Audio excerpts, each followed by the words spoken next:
Go. Hello, and welcome to the Quagmire. Today, with Harry, I'm discussing the topic of Marxism with a special guest, Nick. And before introducing the topic, I just have to say, go check out Socialist Appeal, check out the IMT. Like links will be in the description. And yeah, so Nick, what is Marxism? Wow, right in the deep end.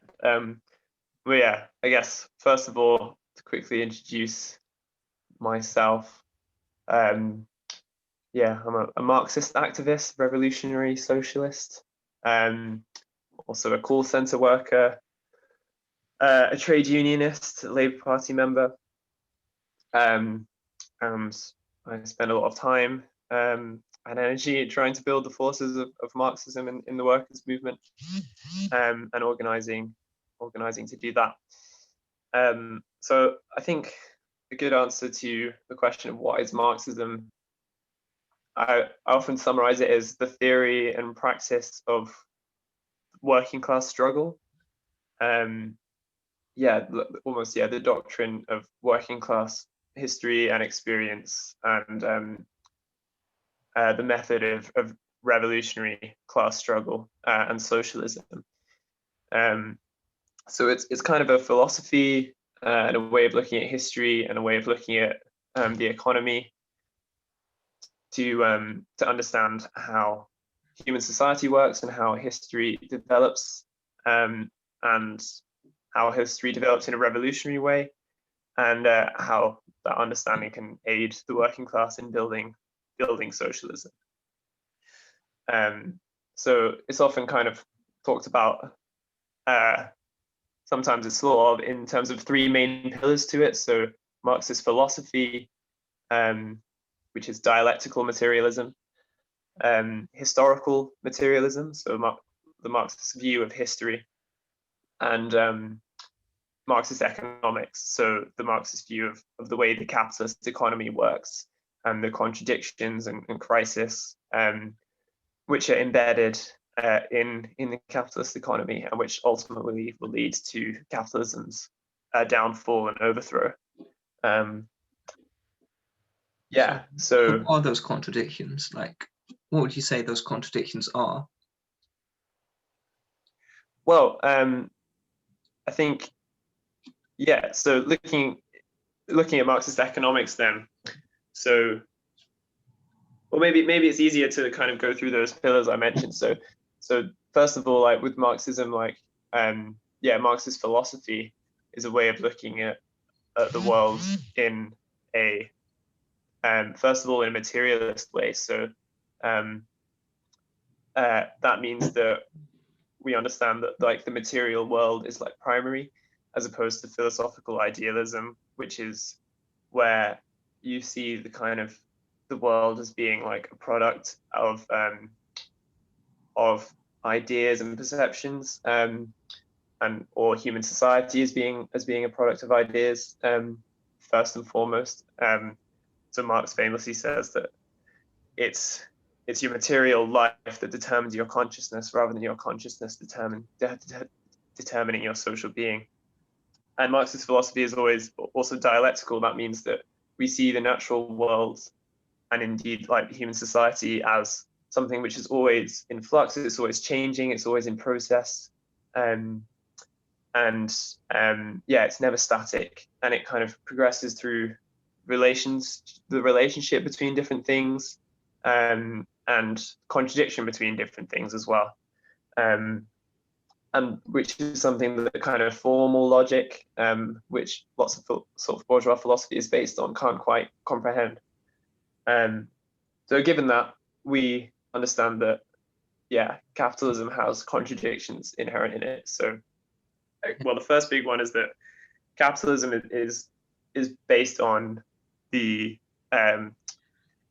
is based on commodity production. That means everything in capitalism is produced for exchange and for a profit. And labor power also under capitalism is a commodity, which means that the working class in capitalism sells its labor power for a wage to the capitalist. And the workers produce the commodities which are being made. The capitalist who owns the means of production, so they own all the tools, they own the factories, they own the workplaces, they own the infrastructure, and they employ the workers to produce the products that we rely on. And the capitalist gets to keep all the products which are made by the worker, and then they give back to the worker a portion of those products back in the form of a wage. See, it's expressed through a monetarily equivalent. But yeah, essentially, the worker produces the value of all these commodities, and then they receive a portion of that value back. And the capitalist sells those commodities on the market for a profit. But where does profit come from? So we understand that profit comes from the fact that you necessarily have to pay the workers less than the value of the commodities they're producing. You keep all the value, but you only give some of it back to the workers. And that's where your profit comes from. But also, when the capitalists take the commodities to market, they have to find a buyer for their commodities. And given the working class make up the majority of society, and the capitalist class themselves can only consume so much, the capitalist class have to buy back the commodities which they themselves produce. But if they are necessarily receiving less of those values back in the form of their wages, they can't buy back the mass of the commodities which are being produced. And this creates a contradiction for capitalism. And this is the source of economic crisis. Marx called it the crisis of overproduction. There's a few ways that capitalism gets around this. So the biggest way is the fact that capitalists don't purely sell products for consumption directly. They also sell lots of products which are called capital goods, as in products which are being purchased by other capitalists because they're investing back in production. You might sell machineries. Oh, sorry? Would that be like stocks and stuff? So this would be something like, it would be like machineries or raw materials or tools or anything that a capitalist is going to buy in order to help them produce further. Mm-hmm. And this creates another big market for capitalists. Because remember that capitalists always want to invest more and more in production so they can produce more cheaply and outcompete their rivals and grow and accumulate more profit, because accumulation of profit is the lifeblood of capitalism. Except this means that even more commodities are being produced. If you're adding more and more to production, even more commodities have to find a market. And that actually exacerbates the crisis of overproduction. And this is the exact kind of crisis that we're living in the moment.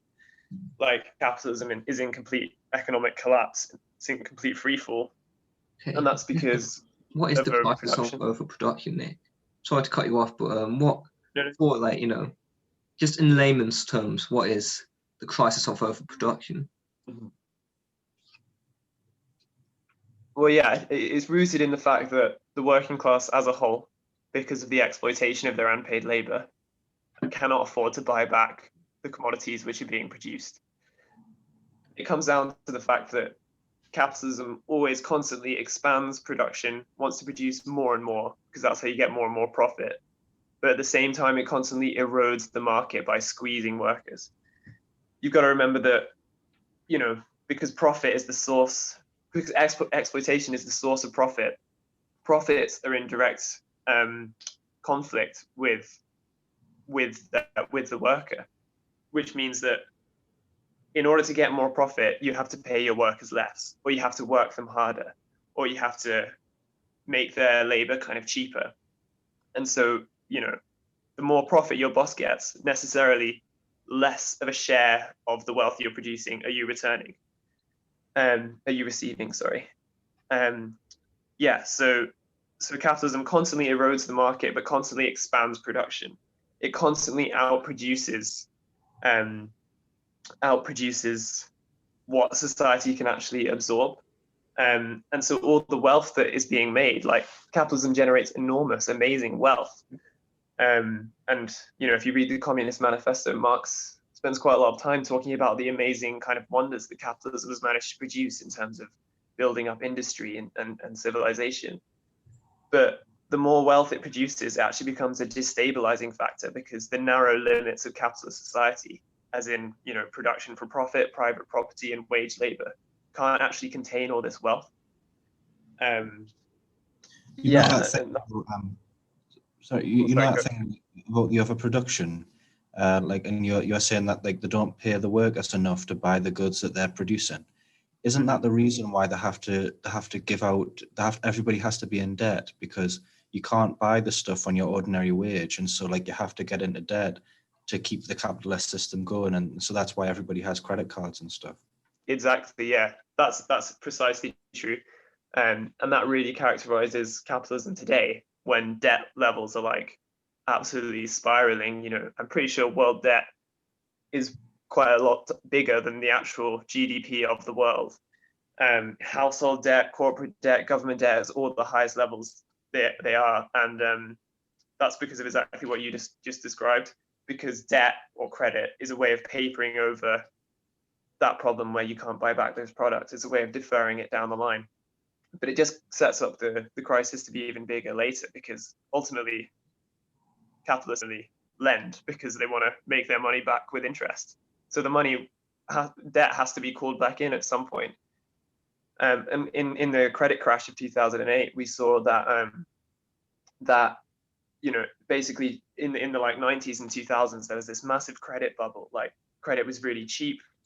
They were giving away all these cheap mortgages, subprime mortgages and stuff, cheap credit cards, all to kind of paper over the fact that the real productive economy was kind of saturated, in that otherwise wages would be shrinking. But most of those debts were bad debts. They were debts that couldn't be paid back. And suddenly in 2008, whatever started it off, I think it was the Northern Rock, well, it was sparked off in Wall Street. So some debt somewhere was defaulted on, and it suddenly revealed the fact that loads of these debts couldn't be possibly paid back, and everyone started calling their money back in. So it was, the credit crash was a symptom of that deeper crisis of overproduction. I mean, I was about to say about the credit crash and stuff, like, in a way, the whole thing with credit is that although it's been created to kind of like, allow capitalism to live for longer, it's kind of created its own problem where, this money is less stable. It's more likely to crash and stuff. It's not tied to anything. Therefore, financial crashes will happen a lot more frequently. Like, it's kind of like, let's say someone gets stabbed. It's like pulling the knife out. If you pull the knife out, yes, it will remove the knife, but it will also create a slew of other problems. Yeah, that's true. Capitalism has this quality that, because of the contradictions which are inherent in it, every time you solve a problem in one place, it kind of just moves it to another place. It's like whack-a-mole. And yeah, credit is a great example of that. The thing about credit is that capitalism has always needed financial credit and debt, because it kind of greases the wheels a bit. It means that you can produce before you've actually sold your products. Obviously, if you're a capitalist and you want to enter into production, you want to invest in maybe building a factory or whatever it might be.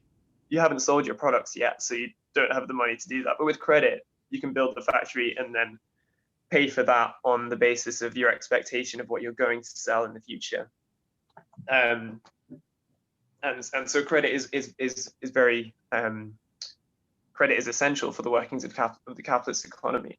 But what it does is it ties all of these different areas of production together. You have these whole chains of people who are in debt to people who are in debt to people who are in debt to people, with the banks at the middle, these monopoly banks which kind of control these different chains of production, and it makes the whole capitalist economy very interdependent all around the world.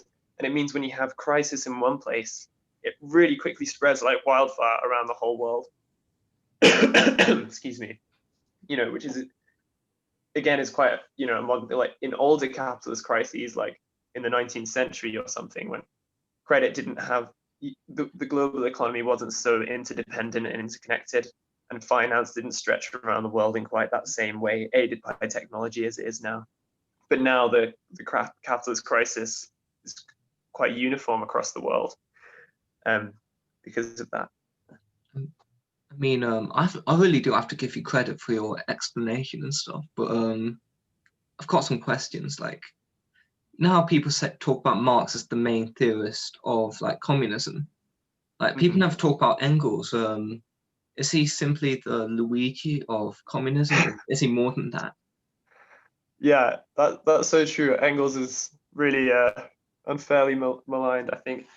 So Engels was Marx's kind of best friend and collaborator. They met in Germany when they were both I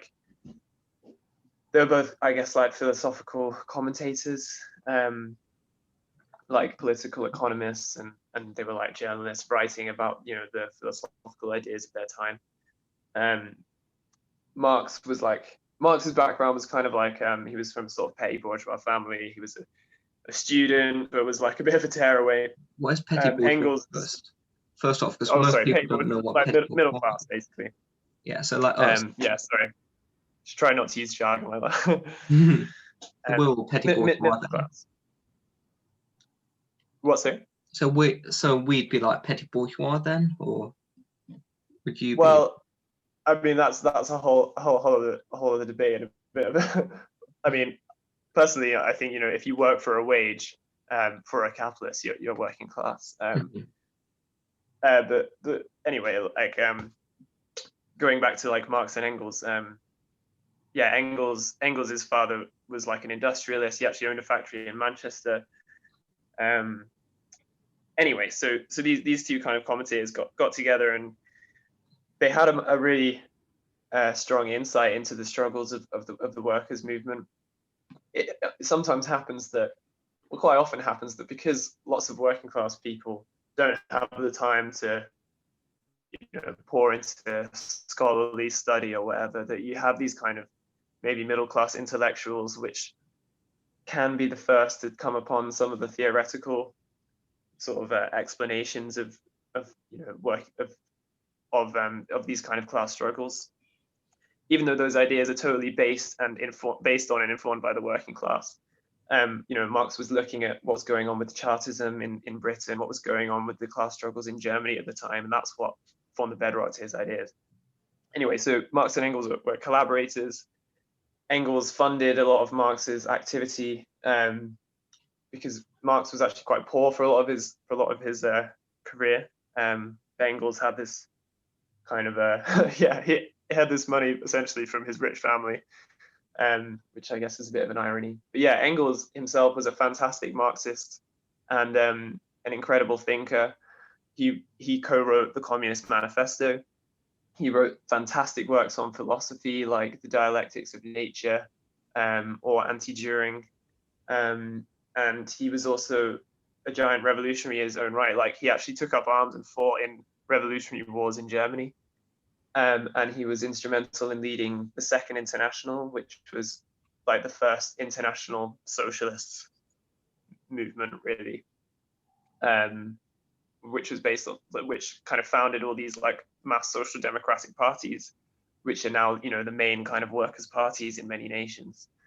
And Engels was, you know, really instrumental in doing that. I mean, Marx and Engels themselves founded the First International, which was like the first international workers' political party that brought together trade unionists and anarchists and socialists. Yeah, so they're often kind of, especially in academic circles, you're only seen as like as philosophers, as thinkers, as scholars. But, you know, they weren't just writing these books for academic interest. They were fighting revolutionaries, and they, you know, wanted to actually get involved in revolutionary struggles and fight for victory for the working class, and that's what they devoted their time to. I have a question about that. Like, because doesn't Marx, if capitalism is going to collapse under its own contradictions, then couldn't we just wait for it to collapse? Like, you know what I mean? Like, wouldn't that follow? Yeah, that's often something that's often kind of brought up. And I think it represents a bit of a misunderstanding of what Marx was saying. Like, Marx never claimed that capitalism would inevitably, you know, just transform into socialism. He's quote, Marx's view of history is always based on is one of like human activity, human conscious, like practical activity. You know, he says, his quote is saying, I can't remember the exact quote, but it's like history. Oh, fuck, I can't remember. He's basically saying that history isn't this impersonal force. Like history is just the actions of men and women, you know, following their interests and doing what they're doing. But you can still look at processes which take place in history because, you know, the kind of material interests and desires and needs and wants of people are not are kind of socially determined. But yeah, so he says that socialism, the capitalism will not inevitably turn into socialism. It will inevitably go into crisis. It will inevitably, you know, have bigger and bigger, you know, explosive crisis. But socialism is about the conscious participation of the working class in running the economy and running society. And as such, without, you know, the conscious political struggle of the workers, socialism can't be built. And you know, they put all this energy into building a revolutionary party. They understood that you need the objective conditions, yes. By the objective conditions, I guess he kind of meant the economic conditions. But you also need the subjective factor. You need a working class which is as a whole conscious of its role in society, its role in production, conscious that it needs to take power. And you need a leadership which can channel that energy, and which can basically put into place the lessons of the class struggle, and fight for you know, revolutionary socialism. I think, you know, what is inevitable is that we're going to see, yeah, lots of massive political earthquakes because of capitalist crisis at the moment. We're already seeing massive street movements all around the world. In 2019, there were hundreds of mass protest movements because ordinary people, because of the objective circumstances they're living in, under, just are sick of it and can't take it any one day longer, and so they take to the streets. But the thing about those mass movements is that those people who are taking those first steps into, you know, revolutionary struggle, I guess, they're not necessarily aware of the whole history of the class struggle. They're not aware of the betrayals of you know, previous revolutionary movements, and so they're not aware that maybe their horizons are still limited to, you know, within capitalism. Maybe they have illusions in democracy or in reforming the system. You need a revolutionary tendency which is built up of cadres who have absorbed the lessons of the class struggle, which can argue for the correct policy and program to overcome capitalism and say, look, no, we can't reform capitalism. We have to overthrow it. We have to expropriate the capitalists, you know, plan the economy, all this. And the working class themselves will absorb those lessons through their experience. Yeah, so there's definitely that subjective factor. You can't just sit down and wait for capitalism to fall. Every one of us who wants to overcome capitalism has to take a hand in building that revolutionary organization. I mean, Harry's question and your answer, that provides a perfect segue onto the topic of Leninism. What separates Leninism from other forms of Marxism? I think, well, I suppose, I mean, I guess this is an arguable point. I think Leninism, I wouldn't say it was like a separate kind of, you know, a separate version of Marxism or something. But I suppose Lenin, as a revolutionary in his time and place, was applying the method, the lessons of Marxism to the particular problems that presented him there and then, presented the Russian workers' movement, I guess, or the world workers' movement at that time. Marxism's often kind of accused of being this like rigid dogma, but actually it's about, you know, as I said before, Marxism understands that nature and society is always changing, and that you always need to, you know, respond and apply your ideas to society as it changes. So it's not a dogma, but so you could call Leninism, yeah, the kind of theoretical expression of the particular problems that placed the Russian workers' movement at the time. So he was about he was arguing for a highly organized and disciplined revolutionary vanguard party, as opposed to some other kind of people at the time in Russia. So we're talking like the early 1900s here, there were people called the economists who were basically said that revolutionaries should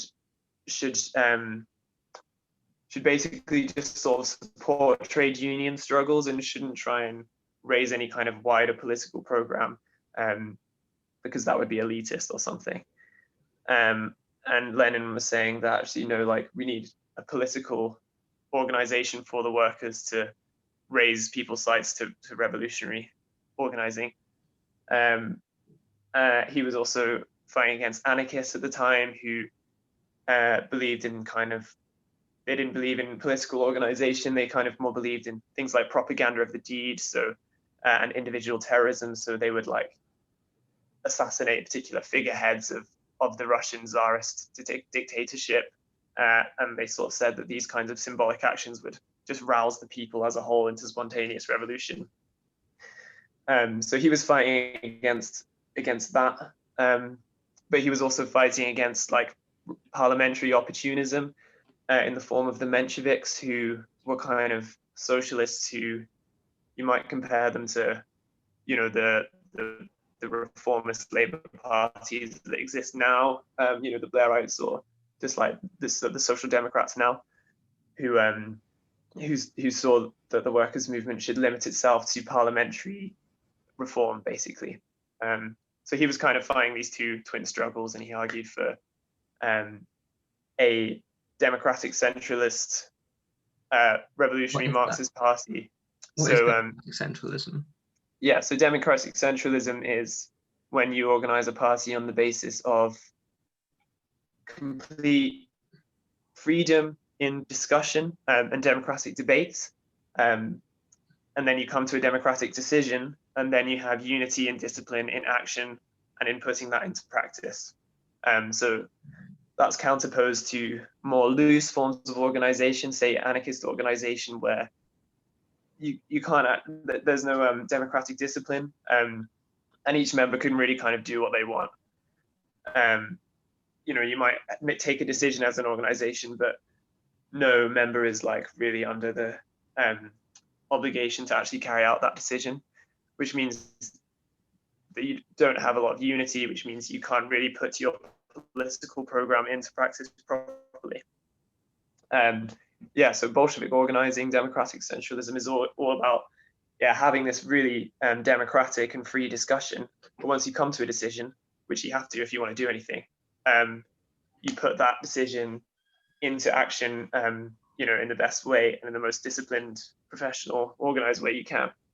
And Leninism always talked about having really flexible tactics. You know, they were never tied to one particular tactic.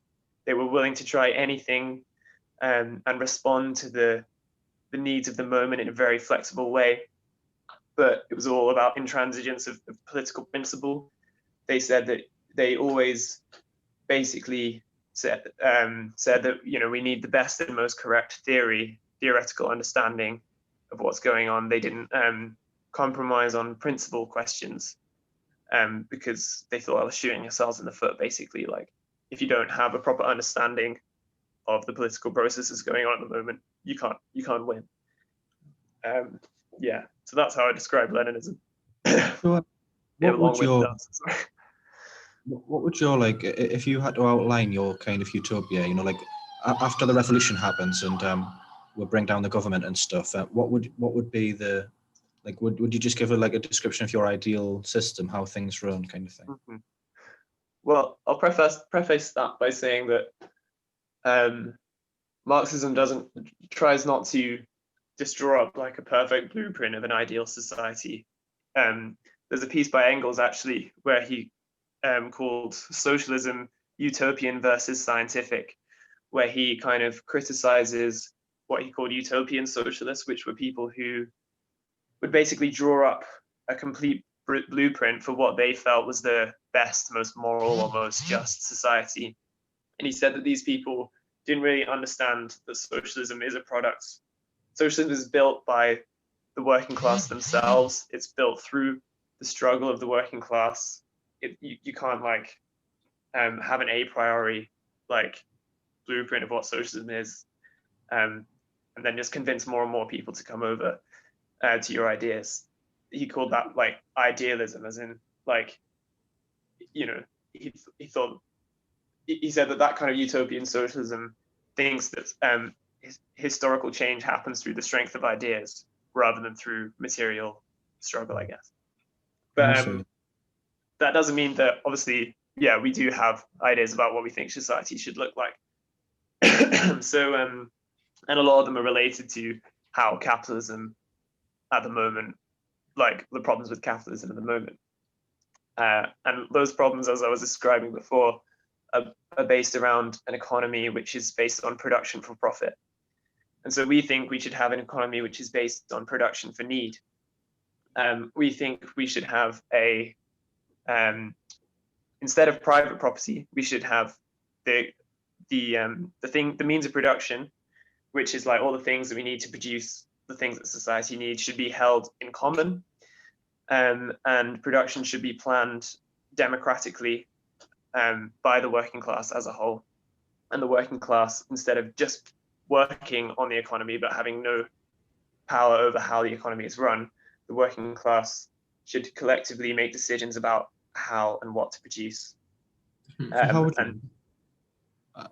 you organize that? Because like, so are you saying that like each factory would be run by the workers at that factory, or do you mean like how would you structure it? So like, would you still have like local councils, for instance, like we have now, or would they have more power, less power? Because you said like everything should be, decisions should be made by the workers, but how would you kind of run that? You know, how would you do that? Yeah, that's a really good question, a really important question, I think. It relates as well to the idea of like a workers' state. So, so Marx and Lenin, looking at like the Paris Commune and other kind of revolutionary movements, saw how in revolutionary moments, the workers came upon their spontaneous organs of how they'd organize society. So in the Paris Commune, for instance, basically workers elected councils in workplaces and localities to on the basis of like full universal suffrage, that would be their political leaders. And in Russia, these were called Soviets. So Soviets just means workers' council. So basically, yeah, the Soviets elected their leaders, and the leaders were on an ordinary worker's wage. They were recallable at any time, rather than, you know, these 5-year terms that we have. Yeah, so the idea was that these Soviets would then get together to elect, you know, a national leadership, and that would also be, you know, an international leadership as well of like a socialist society. What group of people? And in terms of, what group of people was electing the Soviet? It was like each like area of land kind of thing. Yeah, so I mean, because they were built sort of spontaneously, it was kind of different things. So a lot of them were based on like the industrial areas. So particularly large factories maybe would have a Soviet, or it would be in a particular local community or something. But yeah, obviously, and then the Soviets would elect delegates to, I guess, regional and national kind of structures. And it would, yeah, obviously, the more people your Soviet is representing, maybe the more delegates you have.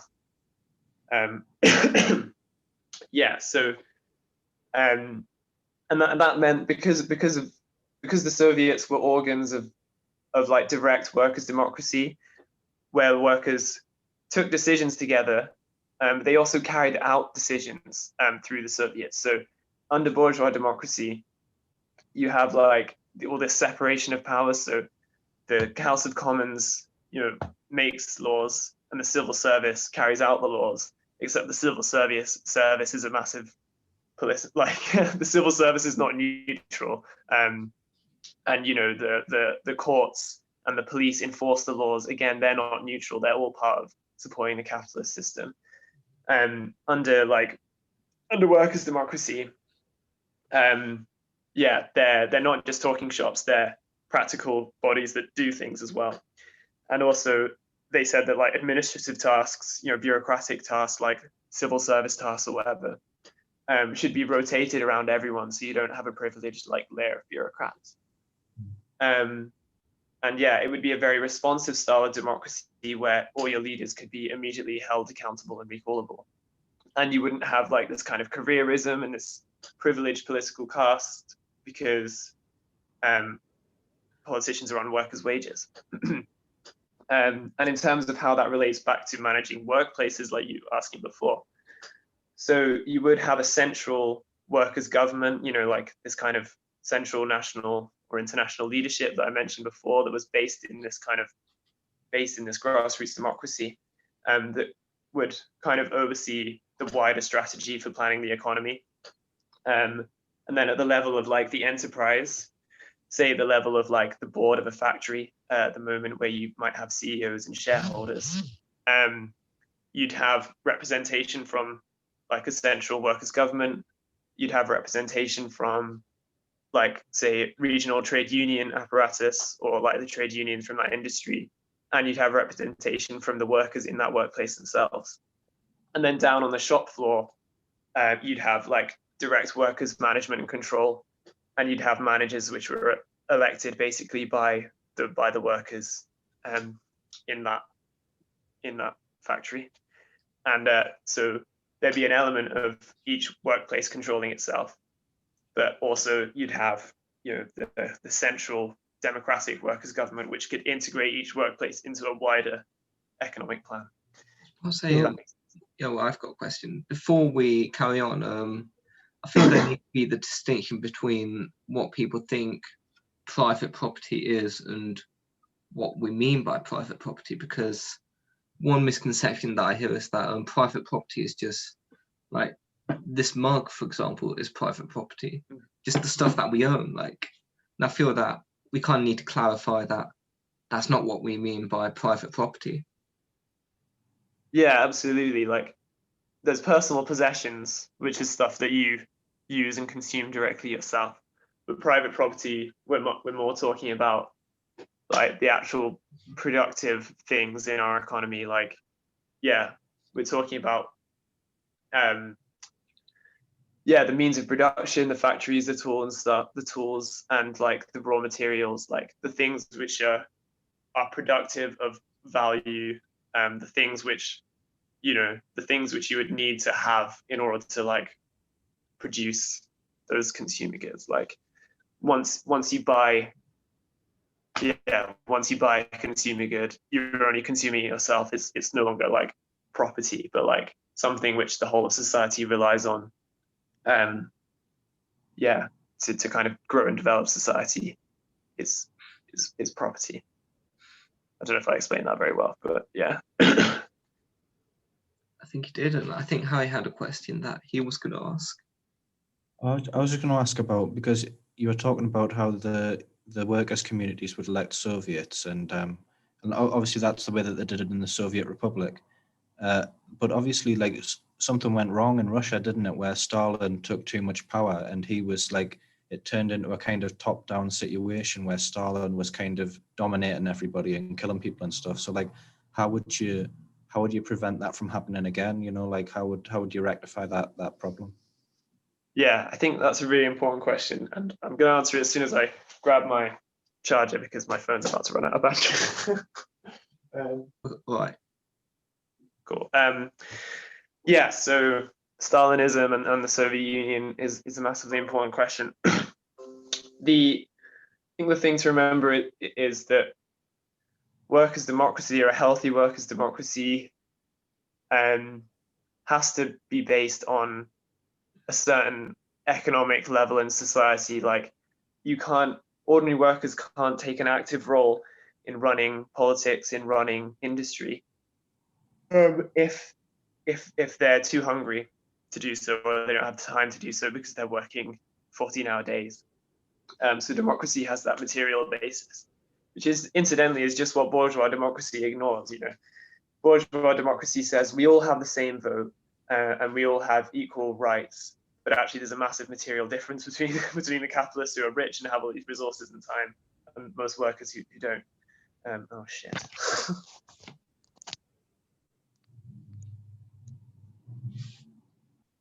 Oh yeah.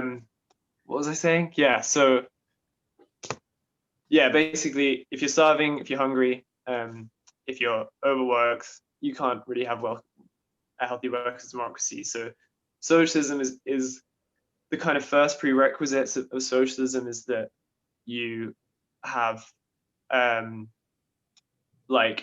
you have economic advancement compared to capitalism, that you've abolished, that you can overcome scarcity, that you can overcome the kind of struggle and competition for the basic survival that characterizes capitalism.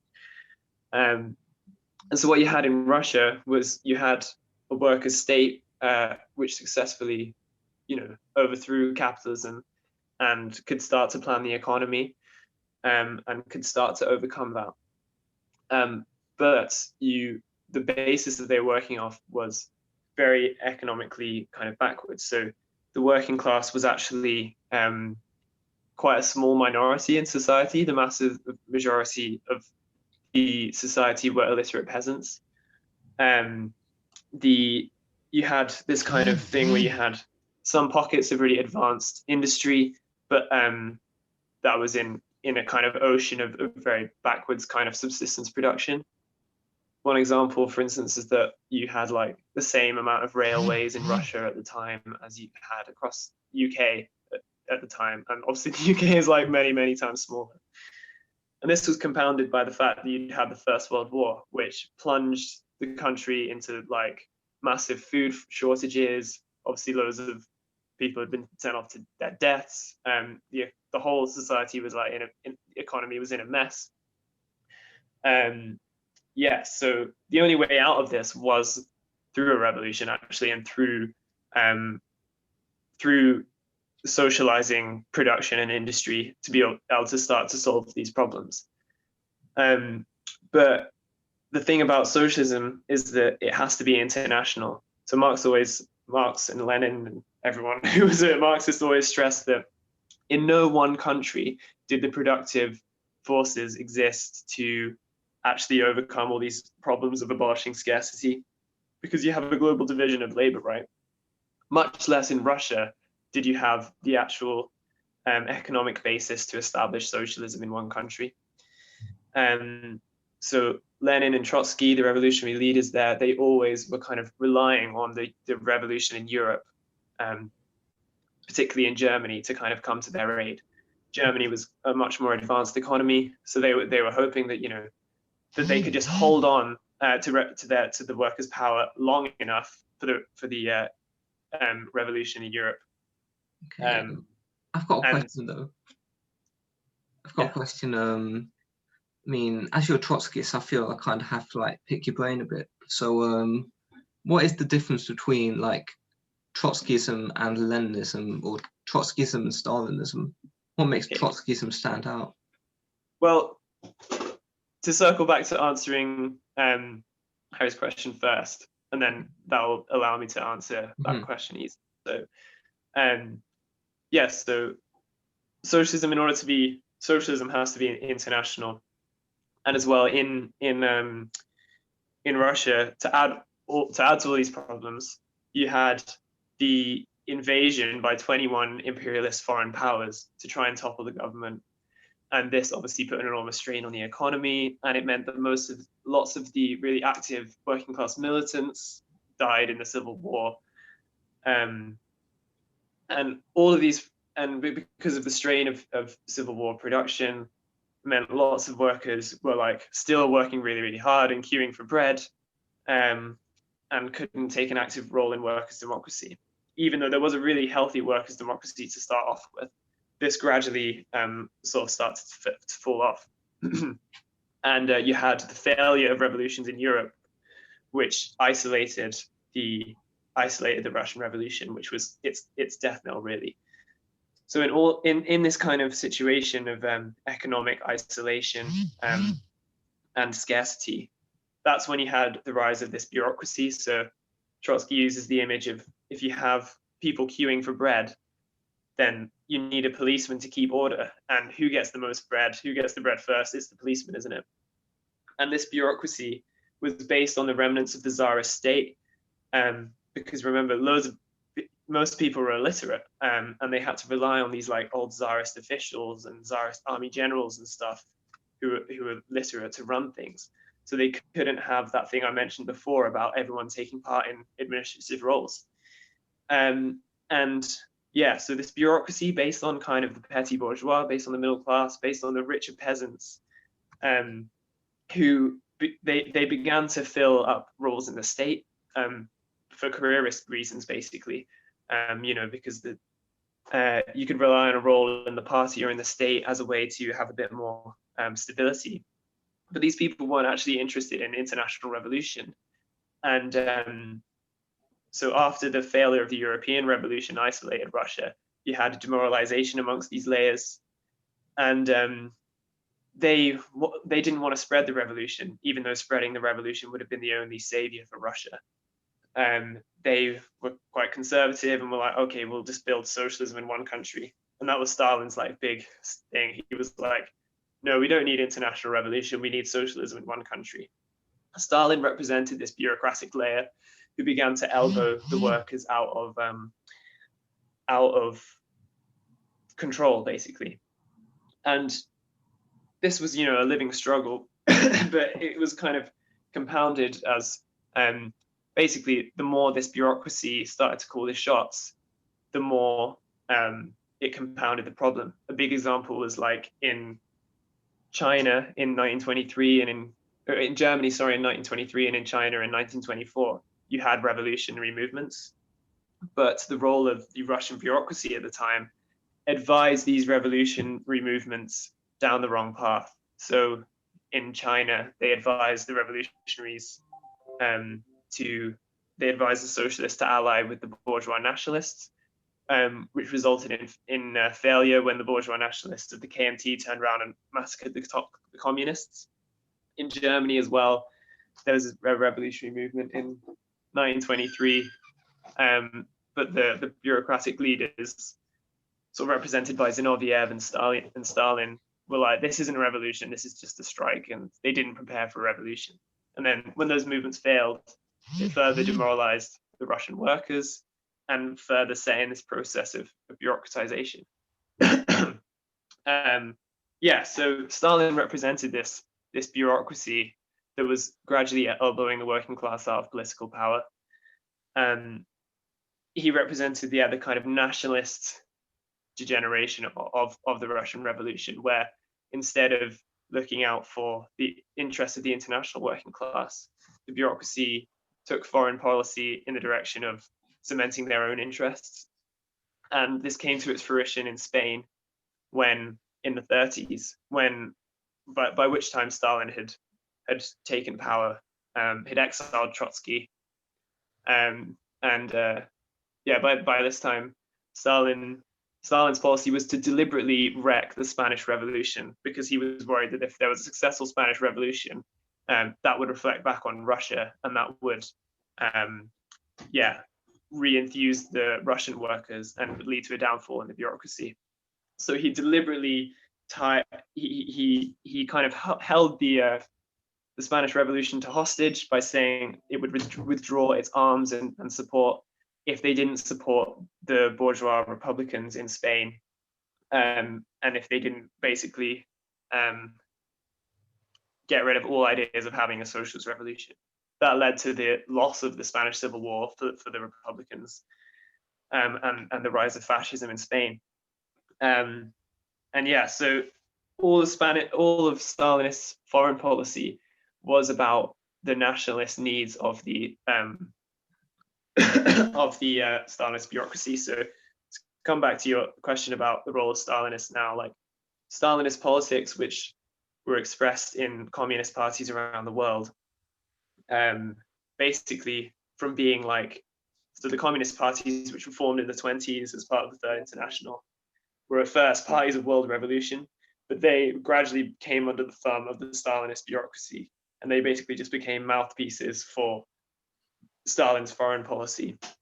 And Stalin's policy was dictated by, completely like episodic interests. So, at one point it would be peaceful coexistence with the West, and at another point it would be all social democrats are fascists, and the Stalinist like activists in these communist parties around the world just had to make sudden about turns in a minute, or risk being thrown out of the party, because the way that these bureaucracies operated was obviously in a very undemocratic fashion, and they just kicked out people from the parties they didn't agree with. So that's what Stalinist politics now represents. It represents what was the interests of the Soviet bureaucracy, and politically, obviously, the USSR doesn't exist anymore. So politically now, Stalinists. Sorry, there's a lot to talk about here, so I'm mixing up my words. But the kind of politics that Stalin put forward was actually kind of right-wing social democratic politics. It was reformist politics. It was Menshevism. It resurrected this two-stage policy, the idea that in many places you needed to fight for capitalist democracy first, and on some unspecified point in the future you needed to fight for, then you could have a socialist revolution. And this was like a Menshevik idea. It was completely alien to Marxism and to Leninism, even though they call themselves Marxist-Leninists. And this was the policy that they put in place.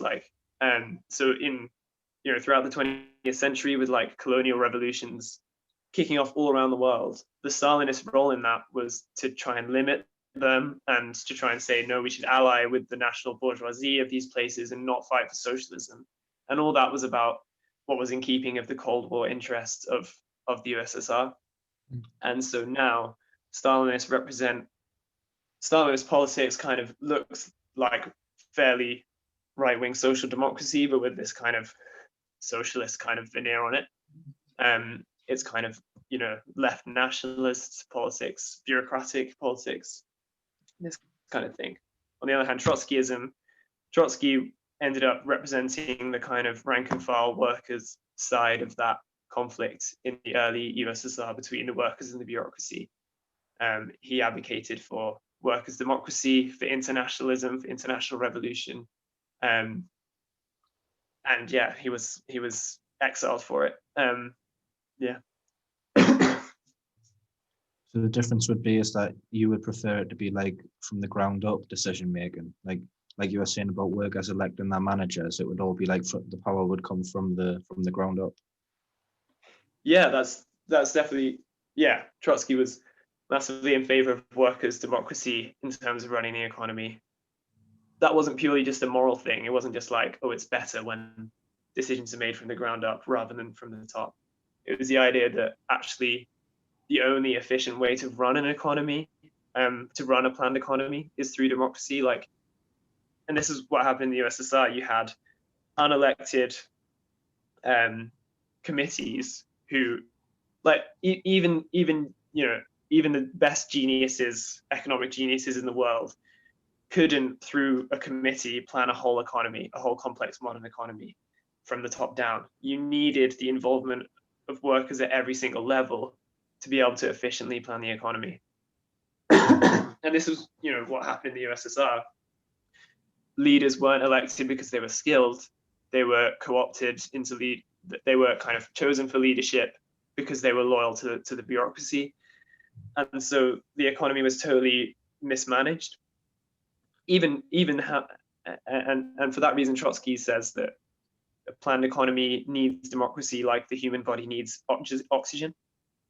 But even having said that, through the initial massive victory of nationalizing industry and planning the economy, Russia came from being like the equivalent of a third world country today to being a world superpower in a generation, and massively advanced the economy, had productive economic growth that far outstripped anything capitalism has ever seen. You had like 10%, 12% growth yearly, and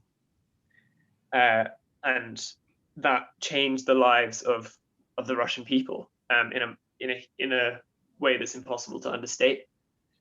But as Trotsky points out, that came at 10 times the cost to the workers than it would have done if it was under a workers' democracy. And in the end, it collapsed under its own kind of weight of mismanagement. Because I was about to say, Marxist Leninists and stuff, they would claim that it collapsed due to like revisionism, like revisionist leaders. How would you approach that argument? Well, I think it's quite a shallow argument. I think, you know, I mean, they say that like Khrushchev or whatever was a revisionist, but I mean, for each of the different leaders of the Soviet Union, like they were fulfilling the exact same role as Stalin, in that they were all looking out for the interests of the bureaucracy at that particular time. That was the only thing that ever motivated any of the decisions of these leaders. There was nothing principled to it. And you know, Khrushchev's policy of peaceful coexistence was a direct continuation of Stalin's policy of socialism in one country. There was no difference to it. Yeah, the fact remains that the only savior for like Russian socialism would have been to actually put the economy back in the democratic control of the working class rank and file. And no Soviet leader was prepared to do that, and they sacrificed revolutions all around the world, which might have, you know, come to their aid. They sacrificed in the interest of their bureaucratic interests at the moment. There were obviously revolutionary states around the world, like say Cuba or Vietnam or whatever, China, that obviously did come to be in an alliance with the USSR, but they tended to only support those states after they had already won. Like the Cuban revolutionaries, like Castro and Che Guevara, they weren't in the Cuban Communist Party. In fact, the Cuban communists denounced them. The Cuban communists during the Second World War, during the Popular Front policy, which was applying to communist parties around the world, Cuban Communist Party allied with Batista, who was the dictator that Castro overthrew. Really? Yeah, and they denounced the Cuban revolutionaries as adventurers and ultra-lefts. After the Cuban Revolution was successfully overthrew the dictator and overthrew American imperialism. And remember as well, Castro and Che Guevara, Castro especially, he didn't initially set out to go down the path of the socialist revolution. He initially just wanted a kind of bourgeois democracy. Like, he was a big fan of Roosevelt and stuff. But because of the degeneration of Cuban capitalism, which couldn't progress society at all, and because of how reactionary American imperialism was, they were forced to expropriate the capitalists and start planning the economy in order to carry out a single line of their demands. But they were also forced to become very reliant on the Soviet Union to buy their sugar and stuff. And the Soviet Union obviously made their interests felt within Cuba, particularly like during the 70s.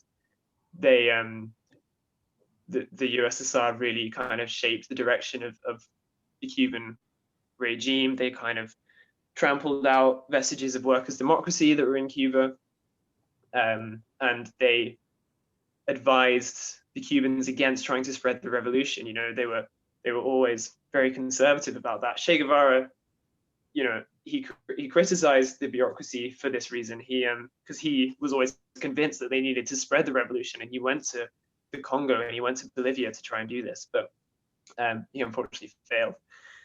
But yeah, they always advised against spreading the revolution. And however, you know, the Cuban planned economy, Cuban socialism, saved thousands and thousands of Cuban lives. It made Cuba into, like, you know, the Cuban people at the moment enjoy a lot more.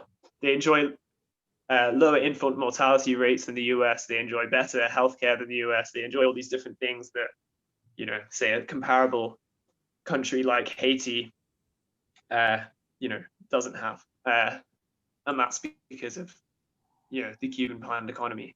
But it doesn't have. There's no real workers' democracy in Cuba, and there's a lot of poverty because it's you can't have socialism in one country again. I mean, I've got another question. Like, it's not really a question, but it's more of a point. Like, if you look at the world today, it's very international. Like, when I studied like global politics and stuff at A level, like we learned that everything is just interconnected due to globalization.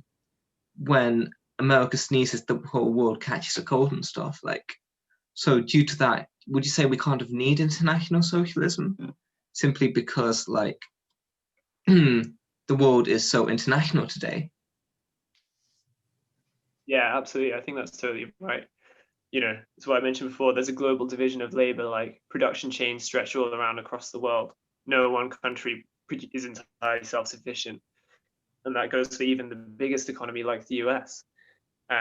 Although, the US would probably be able to make a much greater go of being self-sufficient than lots of other places. But anyway, yeah, socialism is international, or it is nothing. Mm-hmm. But the interconnectedness of the global economy you talked about also is an enormous strength of the working class, because it makes the workers international. Like, your enemies are on a global scale, which I guess, can make your enemies seem more powerful. Yes. But on the other hand, if you strike in one place, it can shut down a production line that stretches all around the world, and the ramifications can be felt all around the world. In 2019, we had the first international fast food strike. The McStrikers, like McDonald's workers all around the world, struck for better wages. And that can only happen because of the interconnectedness of the global economy. And similarly, like with globalization and the rise of communication all around the world, we can see these movements happening. The Arab Spring, like, began in Tunisia, if I remember right. Yeah. And it spread so quickly to all these other Arabic nations because of the economic and communication interconnections between these places, and inspired movements all around the world. So you had people in like Wall Street in America, like being inspired by revolutionary movements in Tahrir Square in Egypt, which I think is really amazing. Because I was also about to say that stuff like social media and stuff like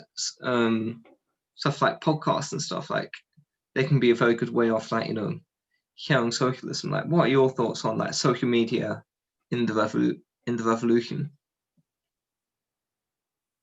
Yeah, I mean, I think now it's massively important. Again, it comes back to what I was saying just now. Like, when the Chilean youth are out on the street, or when the Black Lives Matter is happening, we can all see all those people out on the street, and it makes it harder for the state to denounce them as like a tiny band of fringe hooligans and vandals, whatever.